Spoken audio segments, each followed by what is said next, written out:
It's time for another Premier League preview. And I've got to be honest with you, I was genuinely convinced that it was an international break this week. It wasn't until last night's Champions League games that I realised, hang on a minute, that ain't right. So yeah, because I hadn't bothered. Normally I check the Sky Sports app as well. It normally comes up with like the next fixture straight away. But when I checked it on Saturday, it didn't. When I checked it on Sunday, it still wasn't there. So it's logical to assume international break because they always give it like a week before, don't they? On the if you have the app for your phone. Um, so yeah, Bournemouth away. I mean, it doesn't get bigger than this. It really doesn't. This is Bournemouth and Hull are the be all and end all for the season. If we don't get so much as at least one win from either of those games, then it is game over. We will be relegated. And as a Sunderland fan, it pains me to admit that, but that's the way it will be. It's as simple as that. And there's nobody that could even argue in the comments about that. It's simple because they're two must-win games. Bournemouth, they had been stuttering at the start of the season. Got a few good results. Then came the demolition derby of Hull City, 6-1, and I mean that game could have easily ended in double figures, like I said before, for Bournemouth. And then obviously they've just lost to Middlesbrough 2-0. Granted, I believe that was away from home though. Fucking drilling. I thought it was the end of it. The whole scaffolding and everything's gone, but no, there's still more drilling. Yippee. Um, so yeah, and you know, there's been a lot about Sunderland's midfield. They're not good enough for the Premier League. Well, they were good enough last football season. So how are they not good enough this season? You know. So all these critics jumping on the bandwagon saying things like that, you're thinking, well, hang on. You know, we weren't saying that last season. We were praising the midfield. We were praising the defence. Granted, Kone, he had a bit of a game to forget against Arsenal, but still, he showed some signs. Sanchez threw on goal. Fucking Kone sprinting back, beating Sanchez for pace. Are you thinking, what? You know, his passion is there, but his application to the game is all over the shop. It really is. Which is why this next game is crucial, because it's in the players' hands. I know most of the games this season have been in the players' hands. I know that, don't get me wrong, but this time it is truly in their hands. No David Moyes. Touchline ban. Means you can't even enter the tunnel at half time, providing they still back up those rules properly. Half the time they never fucking do. But yeah, so this is it. You know, this is the one where if we win, if we win, you know, against Bournemouth, but then say lose to Hull, it's gonna give the idea of what the problem is at the club. Besides the chairman of side, we all know he's a problem for the club. That's done. You know, that's sorted. End of. All right. But if we beat Bournemouth with David Moyes sat up there like the fucking idiot, and then we lose to Hull with Moyes back on the touchline, we know what the problem is. It'll be definite because you only have to look at the start of the season where he hasn't had a touchline ban.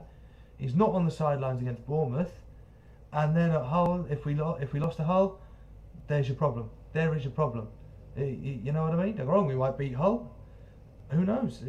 You know. And just a quick correction. You know, there's a lot of people flying about, a lot of shite on YouTube. Sunderland, the worst Premier League team ever. No. The worst team to start the Premier League, yes, but not ever. Okay. Derby County still hold that record with 11 points. All right. So did you like that one? That's good, that one, wasn't it? Yeah. So, but going into this, Bournemouth have been hit and miss this season. Sunderland have been a lot of hit and miss this season, mostly miss. But you know, this is the one that can prove the point. There's no pressure on the players now. Moyes is gone. He's in the stands. That's it. You know, it's the be all and end all. You know, the negativity is not there. It's up to the players what they do. They can listen to the manager, but then again, they could go with their own game plan. Doesn't mean to say they turn their back on him, which I do believe a few players have turned their back on Moyes already. By the way, you just look at the attitudes on the pitch. But yeah, this is the one we can win. Without a doubt. It's just the application of the game. They can get it spot on. You know, if they get their heads together, they can get their own game plan going. Fuck Moyes. You know, I think most of them have had enough of Moyes and Ellis Short now, for a fucking lifetime. Oh, we hear those names again once they're gonna be fucking too soon. Way too soon. So you just think, with the long ball as well, which has caught Bournemouth out, caught them out last season, can still catch them out this season because it has been. You know, getting those balls up to Jermaine Defoe. You know, it's not Defoe's not going to be key here. It's the support on either side of Defoe that's going to be key for this, because Bournemouth are going to be over Defoe like a tramp on fucking chips, and that's no disrespect to Huddersfield there, by the way.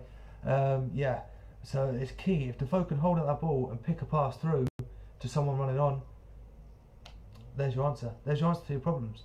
Bournemouth are going to, honestly, they will fucking swamp Defoe. But at the same point, they'll forget about the players that are coming in, which is a good thing because they can get a bit of a head start, you see. So I'm going to keep the faith, and this is probably, if we lose this, this will probably actually be my last winning prediction, no doubt, without a doubt, unless some Gospoya miracle happens.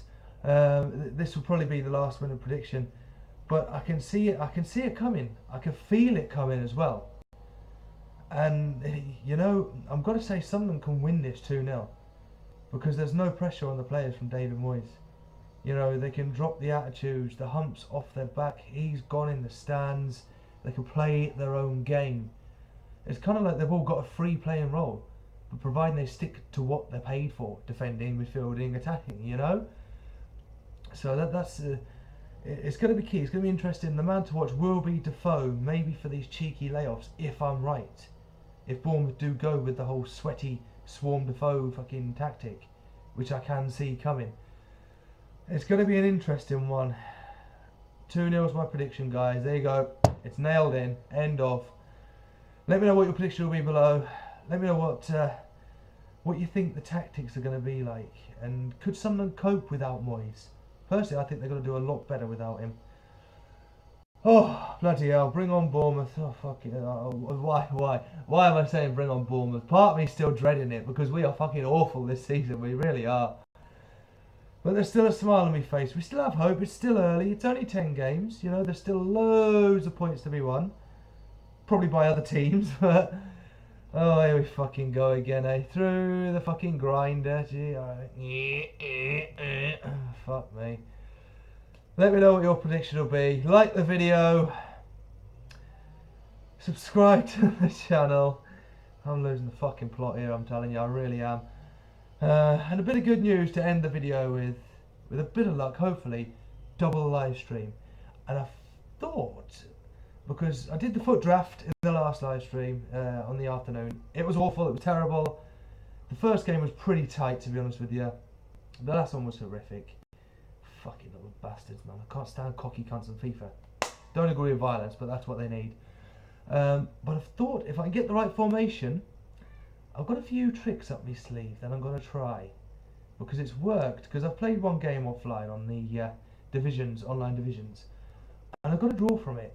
Sneaky tactics, but it worked. Nothing underhanded. Nothing underhanded. I'll see you all for the final whistle. Oh, fucking hell.